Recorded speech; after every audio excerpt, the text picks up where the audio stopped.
नमस्कार, आप देख रहे हैं हिंदी खबर में हूं आपके साथ रोहित शर्मा और समय हो गया है उत्तराखंड की नंबर 1 डिबेट का। बीजेपी विधायक मुन्ना सिंह चौहान और उनके विधानसभा क्षेत्र में अवैध खनन होने के बयान से सरकार घिर गई है।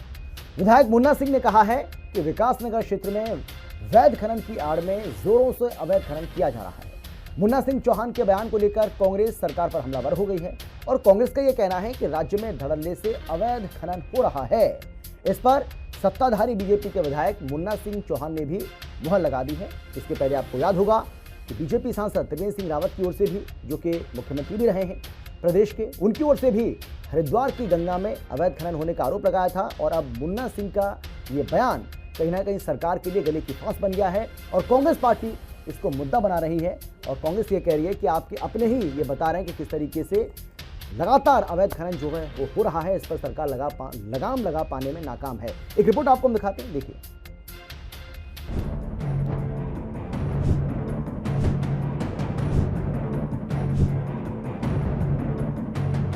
विकासनगर में अवैध खनन, एमएलए मुन्ना ने माना। सरकार कुंभकर्णी नींद में, कांग्रेस का निशाना। बीजेपी विधायक के बयान से सरकार पर सवाल। अवैध खनन माफियाओं पर कब लगेगी लगाम? विकासनगर से बीजेपी के विधायक मुन्ना सिंह चौहान ने उनके क्षेत्र में अवैध खनन होने की बात स्वीकार की है, जिससे उत्तराखंड की सियासत गर्मा गई है।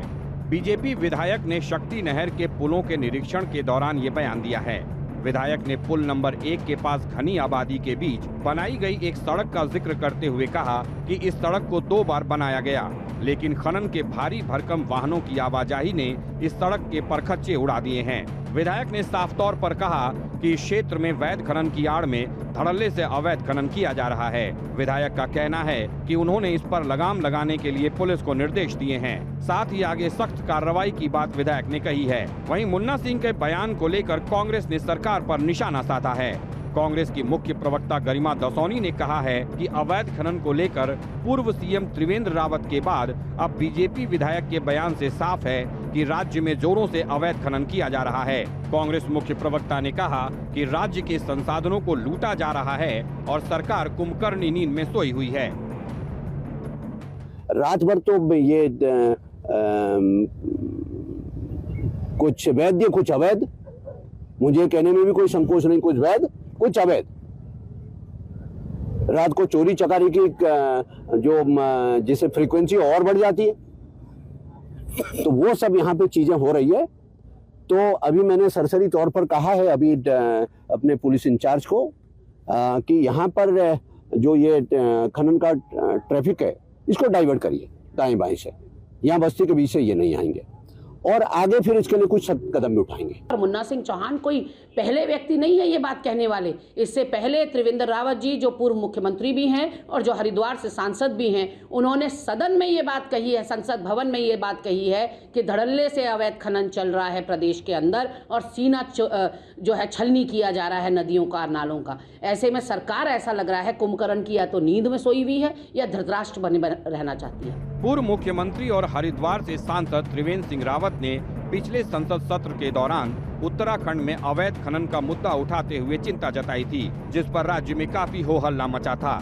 और अब बीजेपी विधायक मुन्ना सिंह चौहान के अवैध खनन की बात स्वीकारने से सरकार पर विपक्ष फिर से हमलावर हो गया है। अब देखना होगा कि अपनी ही पार्टी के जनप्रतिनिधियों के बयानों से घिरी सरकार अवैध खनन पर लगाम लगाने के लिए क्या सख्त कदम उठाती है।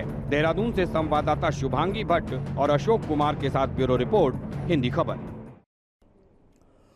और चलिए अब बिना समय गवाए चर्चा की शुरुआत करेंगे, लेकिन कौन कौन खास मेहमान हमारे साथ मौजूद हैं सबसे पहले उनसे आपका हम परिचय कराते हैं। हमारे साथ बीजेपी की ओर से बीजेपी के प्रवक्ता नवीन ठाकुर जी हैं। नवीन जी, बहुत स्वागत है आपका। कांग्रेस की ओर से कांग्रेस के नेता शांति प्रसाद भट्टी जी हैं। शांति प्रसाद भट्टी जी, आपका भी स्वागत है। टीकम राठौर हमारे साथ मौजूद हैं, जो कि यूकेडी के केंद्रीय प्रवक्ता हैं। टीकम राठौर जी, आपका भी स्वागत है। और नीरज कोहली जी हमारे साथ मौजूद हैं, जो कि वरिष्ठ पत्रकार हैं। बहुत स्वागत है आपका भी सर। और आप सभी का स्वागत करते हुए सबसे पहले मैं नवीन जी आपके पास आना चाहता हूँ। भाई, आप ही के विधायक, आप ही के एमपी, आप ही के विधायक और सांसद सरकार के ऊपर गंभीर सवाल खड़ा कर रहे हैं और बता रहे हैं कि किस तरीके से अवैध खनन लगातार जोरों पर है, लेकिन सरकार इस पर कोई ध्यान नहीं दे रही है। अब बैठे बिठाए कांग्रेस को आपने एक मुद्दा दे दिया है। कांग्रेस पार्टी ये कह रही है कि भाई ऐसा लग रहा है कि कान में ये रुई लगा के बैठ गए। या तो भ्रष्टाचार बनने की कोशिश कर रहे हैं, आंखों पे पट्टी बांध ली है, या फिर कानों में रुई लगा ली है कि भाई जो भी हो रहा है चलने दो, कोई मतलब नहीं है, जबकि इनके अपने ही सवाल खड़ा कर रहे हैं। अमित जी जी। आपने अभी बयान सुनाया, माननीय त्रिवेंद्र रावत जी का भी बयान आपने अभी नहीं सुना, एक बार सुना दीजिए। और मुन्ना चौहान जी का आपने बयान सुना दिया। उन्होंने क्या कहा? उन्होंने कहा, औचक निरीक्षण किया हमारे विधायक ने। उन्होंने कहा कि वेद खनन की आड़ में कुछ लोग जो है अवैध खनन भी कर सकते हैं, कर रहे हैं, उन पर सख्त कार्रवाई होनी चाहिए। ये दर्शाता है कि भारतीय जनता पार्टी की सरकार, चाहे उसके विधायक हो चाहे उसके अधिकारी हो, अवैध खनन के सख्त खिलाफ हैं। और हमने अवैध खनन को वेद खनन जो है करके दिखाया। अगर किसी ने करा है तो भारतीय जनता पार्टी ने करा है, धाकड़ धामे ने करके दिखाया है। हमारे अधिकारी दिन रात, जब से भाजपा की सरकार आई है, हमने जो है भ्रष्टाचार सेल बनाई है, उसमें सारे अधिकारी सम्मिलित हैं। तहसील स्तर पर चाहे उसमें एसडीएम हो, वन विभाग के लोग हों और राजस्व के लोग हों, उनकी एक टीम है। जिला स्तर पर जो है माइनिंग अधिकारी एमओ हो, इन सब की एक टीम है। और आप कांग्रेस से और भाजपा से तुलना कर लीजिए इस अवैध खनन को, और खनन को पहले समझना होगा। विधायक जी ने केवल इतना कहा कि होना नहीं चाहिए, वेद खनन की आड़ में वेद नहीं होना चाहिए। इसमें इतना बड़ा कांग्रेस को मुद्दा मिल रहा है। कांग्रेस अपना शासनकाल भूल गई। अमित जी, आंकड़ों से बात करनी चाहिए ना। कांग्रेस के शासनकाल में कितना राजस्व मिलता था? 200 से 250 करोड़ से ऊपर कभी खनन से राजस्व नहीं मिला। ये समझना होगा मैं गहराई से। वेद खनन अवैध खनन कर रहे हैं ये लोग। हिमाचल से सारा खनन आता था कांग्रेस के शासनकाल में, उत्तराखंड का राजस्व 0 था। आज उत्तराखंड का राजस्व दे दीजिए। हमने अवैध खनन को वेद खनन करने का काम किया है। उत्तराखंड के युवाओं को रोजगार मिला है, सरकार को राजस्व प्राप्त हो रहा है। पहले हिमाचल के खनन माफिया हमारे यहाँ से खनन जो है कर वाया हिमाचल पोर्टा से हमें ही महंगे दामों पर बेचते थे। आज से 5 साल पहले, 6 साल पहले, आपको पता है खनन के रेट, जब हरीश रावत जी विदा हुए थे 150 रुपए क्विंटल थे। साल दर साल बढ़ते हैं ना। लेकिन हमारी सरकार आने के बाद क्या हुआ? खनन के रेट आज आम आदमी को जो है घर बनाने के लिए सस्ती खनन मिल रहा है, रेत बिजली सस्ता मिल रहा है। आज 60, 70 और 80 रुपए क्विंटल है, वो 150 से हाफ रेट हो गया है। और राजस्व क्या हुआ है? राजस्व 4 से 5 गुना, जहां 200-250 करोड़ था 2024-25 में 810 करोड़ है। अभी जनवरी चल रहा है, 2 माह बाकी है। 2023-24 में 415-16 करोड़ था, दुगना हुआ है। 2022-23 में 300 कुछ करोड़ था। ये भाजपा सरकार में, कांग्रेस की सरकार में नहीं हुआ। और कांग्रेस जो है केवल और केवल झूठे आरोप लगाती है। हर चीज की जो है हमारे पास सटीक जानकारी है। और अगर हमारे विधायक सवाल उठा रहे हैं तो भैया सरकार की निगरानी कर रहे हैं ना, अधिकारियों को पेश कर रहे हैं ना कि कहीं भी अवैध खनन नहीं होना चाहिए। मुन्ना चौहान जी बहुत सख्त इस मामले में हैं। और आपने देखा होगा कि उनके समय में अगर कुछ गलत होगा तो वो मुखरता से बात करते हैं। उन्होंने स्पष्ट कहा, सर उनको जानकारी मिली। ठीक है नवीन जी, मैं लौटूंगा आपके पास। जो अवैध खनन में लिप्त, हाँ ठीक है सर, मैं आता हूँ उसके बाद सामाजिक तत्व है।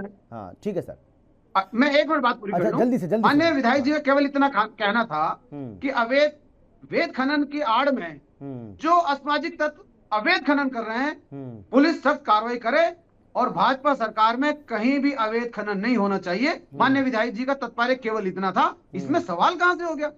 कांग्रेस को तो केवल जो है बातें बनानी है, कांग्रेस के पास तथ्य है नहीं। ठीक है सर, आपकी बात का जवाब देता हूं। शांति प्रसाद भट्टी जी, बात करें ना, कांग्रेस बताए कांग्रेस के शासनकाल में कितना राजस्व। अब सर मौका देंगे तभी तो वो बताएंगे ना।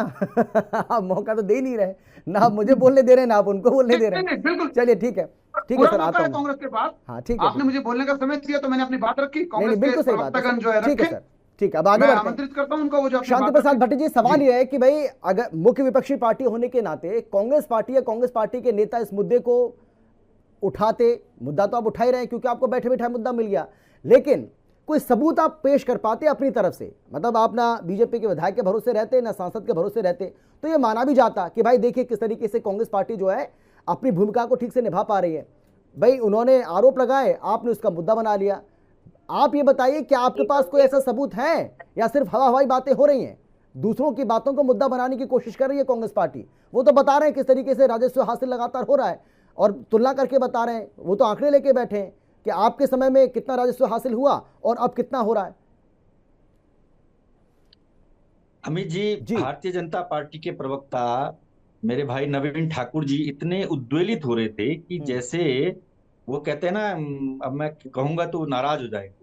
लेकिन ये आरोप हमने नहीं लगाए भाई, ये आरोप तो पूर्व मुख्यमंत्री माननीय और हरिद्वार के सांसद माननीय त्रिवेंद्र रावत जी ने लोकसभा में डिजास्टर मैनेजमेंट बिल पर बोलते हुए शीतकाल सत्र में उन्होंने लगाए हैं, उन्होंने कहा है ये, और वो भी देश की सबसे बड़ी अदालत संसद में कहा है, उन्होंने कहा है, हमने नहीं कहा है। जब उन्होंने ये बात कही, हम तो लगातार कह ही रहे थे, लेकिन हमारी बात को तो ये मानते नहीं है ना। ये जब इनके सांसद बोल रहे हैं, इनके विधायक बोल रहे हैं, और वो कहते हैं ना चोर चोरी से जाए पर हेरा फेरी से न जाए। इस सरकार में तो लगातार हेरा फेरी है, अवैध तो है ही, हेरा फेरी ऊपर से है। अब मैं नवीन भाई से कुछ सवाल पूछ रहा हूँ। उत्तराखंड खनिज अवैध खनन, परिवहन और भंडारण का निवारण चतुर्थ संशोधन नियमावली 2024 लेकर आई थी ना आपकी सरकार। क्या क्या बातें थी जरा उसमें मैं पूछूं आपसे। खनिजों में प्रयुक्त जो वाहन हो रहे थे उनमें जो जीपीएस लगाने की बात थी, क्या आपने लगवाया उनमें जीपीएस? धर्म कांटे का को जो भूतल और खनिज निदेशालय से जो ऑनलाइन जोड़ने की ई खन्ना पोर्टल से बात थी, उसमें किया आपने? इन सब पे क्या आप श्वेत पत्र ला रहे हैं? एक श्वेत पत्र लेकर आइए, ऐसे काम नहीं चलने वाला, ये सब बातें नहीं चलने वाली कि हो गया। और बताइए कितने पन्ना प्रमुख इसमें संलिप्त हैं, कितने पन्ना प्रमुखों को इसमें लाभ मिल रहा है, ये भी बताइए।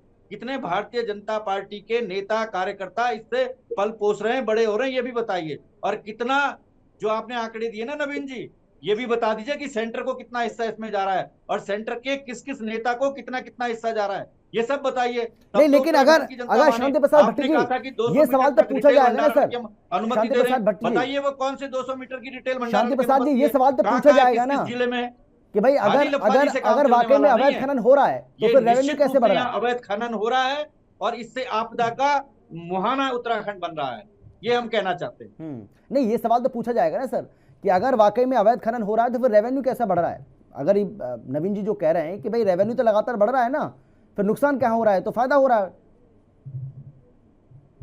अमित जी, सीधा सा सवाल है, 2007 में जो रेवेन्यू होगा वो 2025 में तो होगा नहीं, सीधी सी बात है, ये हर कोई जानता है। ये कोई बहुत बड़ा खेल नहीं है कि जो 2007 का रेवेन्यू था वो कहेंगे कि वो आज भी वही रेवेन्यू हो, तो ये किसी के ये कोई भी मानने को तैयार नहीं होगा। निश्चित रूप से रेवेन्यू बढ़ेगा, नहीं बिल्कुल सही बात है, समय के साथ चीजें बदलती हैं, ये बात सच है। लेकिन जो हमारे सवाल हैं ये उन सवालों के जवाब दें, बचे नहीं। ठीक है, हम पे आरोप न लगाएं। 10 साल से मोदी सरकार है और 8 साल से आप ही की सरकार है। हमारी सरकार जब थी आपने तब हम पे आरोप भी लगाए, हमने जवाब बिल्कुल सही बात है, सवाल तो सत्ता से पूछा जाएगा, हम उन जवाबों से खरे भी उतरे। ठीक है सर, ठीक है राठौर जी। भाई ये कहा जाता है कि भाई अगर बीजेपी के एमपी और विधायक अगर खुलकर अपनी बात को रख पा रहे हैं और उनको लग रहा है कि हाँ कहीं अगर कोई त्रुटि है, कहीं अगर कोई खामी है तो उसको दूर किया जाए, सरकार उस पर संज्ञान ले, तो ये तो अच्छी बात है ना। किसी भी पार्टी के अंदर देखिए ना कितना लोकतंत्र है कि आप अपनी बात को अच्छे से रख पा रहे हैं और पार्टी कह रही है कि भाई ठीक है, अगर उनको लग रहा है तो इस पर हम काम करेंगे। इसको तूल क्यों दिया जा रहा है?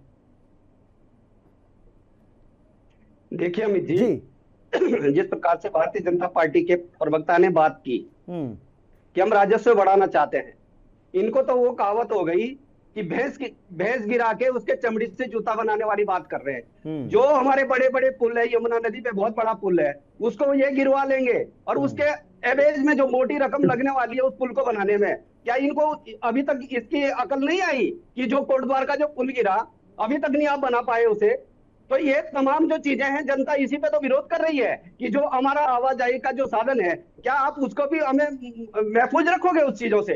अवैध और वैध, अवैध का जो फंडा है इनका, अवैध का कौन सा पैसा भाई इनका राजस्व में जा रहा है? जनता भी तो यही कह रही है, यदि वो वैध होते तो वो जनता उसमें राजस्व बढ़ता। और फिर भी जो इसमें जो मानक रखे गए हैं कि पुलों से कितने दूरी पर आप खनन करवा सकते हैं, इन्होंने तो पूरी धज्जियां उड़ा रखी है। और मैं कहना चाहता हूं आपको, धामी जी को बहुत अच्छा अनुभव है ये खनन की जो बारे में जो जानकारियां हैं, उनको बहुत अच्छा खासा अनुभव है। वो पहले भी अपने यहाँ बहुत अच्छा काम करते थे इसमें, और इसमें इन्होंने बाहर के जो लोगों को है, पट्टे भी बाहर के लोगों को आवंटित कर रखे हैं और इसमें बहुत मोटी रकम जा रही है। ये सरकार सीधे सीधे प्रदेश को लूट रही है और ये नहीं देख रही। मैंने आपको कहा कि मतलब भैंस गिरा के आप जूता बनाना चाह रहे हो, तो देखिए आप इतने बड़े ओहदों पर बैठे हुए हैं, आपको ये मंथन करना चाहिए कि प्रदेश की एक बूंद माटी भी यदि हमारे प्रदेश से बाहर जाती है तो वो भी हमें नुकसान है। हमें यही नहीं देखना है। ये सारी जगह इसी परिप्रेक्ष्य में मैं कहना चाहता हूं, पूरे पहाड़ों का जो हमारा ताना बाना है समाज का, वो कहीं भी नीतियां सही नहीं है।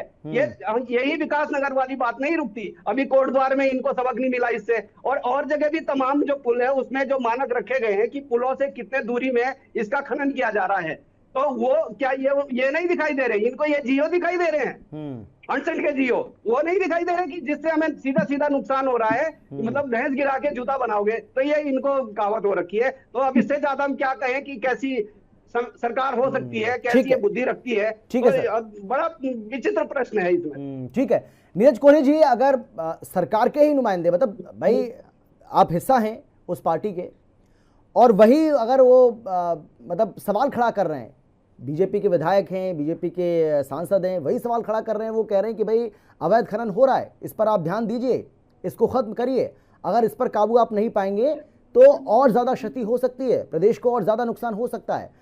तो क्या वाकई में जो कांग्रेस पार्टी कह रही है कि भाई इन्होंने आंखों पर पट्टी बांध रखी है, जानबूझकर सब कुछ छोड़ दिया गया है कि होते रहने दीजिए, ऐसा है या आपको लगता है कि नहीं, थोड़ा कंपैरिजन किया जाए कांग्रेस के समय से और अब में, तो अंतर आप पाते हैं? आपको क्या लग रहा है? अमित जी देखें, इस राज्य को बने 25 वर्ष हो गए जी, और पहले दिन से राज्य बनने के बाद से जो भी सरकार सत्ता में रही है और जो भी विपक्ष में रहा है, मैं नहीं समझता कि कोई भी दिन ऐसा नहीं गया होगा, कोई भी समय ऐसा नहीं गया होगा किसी भी सरकार में जब ज्यादातर विपक्ष ने अवैध शराब को लेकर, अवैध खनन को लेकर और लैंड माफिया को लेकर सरकार को ना घेरा हो। ये 25 वर्षों से चलता आ रहा है और हमने और आपने बहुत सारी सैकड़ों डिबेट्स भी कर दी इस पे, लेकिन कोई भी डिबेट इसलिए निष्कर्ष पे नहीं पहुंची कि आज तक किसी बड़े माफिया के खिलाफ कोई कार्रवाई हुई नहीं। कोई एक भी हमारे पैनलिस्ट साथी बैठे में बता दे 25 साल के इतिहास में कि कोई बहुत बड़ा माफिया पकड़ा गया हो, चाहे वो अवैध खनन से जुड़ा हुआ हो, चाहे वो लैंड से जुड़ा हो या अवैध शराब से जुड़ा हो, कभी नहीं हुआ। ये सब चीजें चलती रहेंगी। उसकी वजह यह है कि तीनों सेक्टर में ये कड़वा सच्चा है कि पूरी 100% ईमानदारी के साथ काम नहीं होता, चाहे वो खनन की बात हो, चाहे शराब की बात हो, चाहे वो लैंड की बात हो। अब रही बात दूसरी, ये वाकई में बड़ा एक गंभीर मसला है कि हम हमेशा जब ऑपोजिशन के लोग अगर सरकार को घेरते हैं तो ये उठता है, आप भी और हम भी और तमाम लोग ये सवाल उठाते हैं कि यार ये तो कोरी सियासत हो रही है, पॉलिटिक्स हो रही है, क्योंकि विपक्ष तो हमेशा से सरकार को निशाने पे लेता है। लेकिन पहली बार ऐसा हुआ, मतलब इससे पहले भी कई बार मौके ऐसे आए कि सत्तारूढ़ दल के लोगों ने अपनी सरकार पर सवाल उठाए। तो मुन्ना सिंह चौहान जी ने भी जो सवाल उठाया, मैं कहता हूं एक तरफ से तो उनको साधुवाद भी देना चाहिए कि बड़ी ईमानदारी से उन्होंने इस बात को कबूल करा कि हमारी सरकार में ये सब चल रहा है, नहीं होना चाहिए, सारी की सारी बात है। अमूमन ये होती है कि रूलिंग पार्टी के नेता अपनी सरकार को डिफेंड करते हैं, जो लगते हैं आरोप उनको खारिज करते हैं और अपनी कमियों को छुपाते हैं। लेकिन अगर उन्होंने इस तरह की बात कही है तो ये सरकार के लिए एक अच्छा मैसेज नहीं है, एक ठीक संदेश नहीं है। इसमें लगता है कि कहीं ना कहीं लकूना है बड़ा और खामियां हैं और हमें सुधार करने चाहिए, ये इंडिकेशन दिया। और जब सत्तारूढ़ दल का एक विधायक, और वो भी इतना सीनियर विधायक, और वो भी इस जगह, ऐसी जगह से विधायक जहां सबसे बड़ा खनन का कारोबार उसी क्षेत्र में होता है, तो वो सुलझे हुए आदमी, उन्होंने कुछ सोच समझ के सरकार को एक किस्म से इंडिकेशन दिया होगा। तो ये चिंता का विषय है, सरकार को इस पे गौर करना चाहिए। जहां तक रही रेवेन्यू की बात, रेवेन्यू तो साल दर साल बढ़ेगा ही बढ़ेगा, और अभी भी इतना कुछ होने के बाद बहुत सारे रेवेन्यू की चोरी हो रही है। अवैध खनन का मतलब सीधा सीधा सरकार को राजस्व का बट्टा लग रहा है। बिल्कुल सर, माफी के साथ मैं आपको रोक रहा हूं क्योंकि मुझे अब इससे ज्यादा अनुमति नहीं मिल रही है इस चर्चा को और आगे बढ़ाने की, क्योंकि समय हो चुका है सर। माफी के साथ आपसे एक बार फिर से मैं रोक रहा हूं। बहुत धन्यवाद आपका मेरे साथ जुड़ने के लिए।